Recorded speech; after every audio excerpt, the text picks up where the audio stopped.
Kondisi Lady Na Yoan usai kecelakaan. Bagian kakinya jadi sorotan. Berita seleb terkini Lady Na Yoan mengabarkan kondisinya setelah mengalami kecelakaan bersama Randy Kejaernet.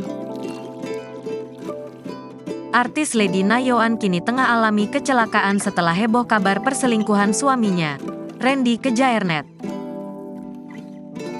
Diketahui, Lady Na Yoan dan Randy Kejaernet mengalami kecelakaan di Tol Cikampek KM6 pada Senin, tanggal 31 Juli tahun 2023, pukul 3 waktu Indonesia Barat dini hari. Setelah beberapa hari berada di rumah sakit, Lady Na Yoan mengabarkan kondisi terkininya. Terlihat bagian tangan Lady Na Yoan masih bengkak. Jari jemari Lady Na Yoan terlihat lebih besar dari ukuran biasanya. Kondisi kaki Lady Na Yoan itu tampak lebih parah dari tangannya.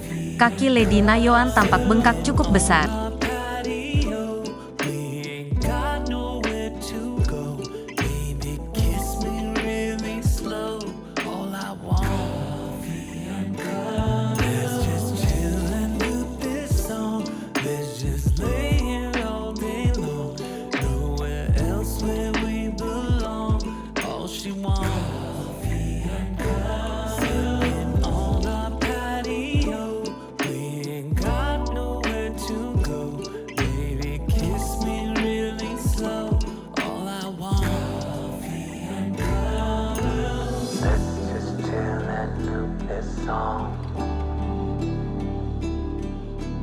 Baby, you're my Babylon.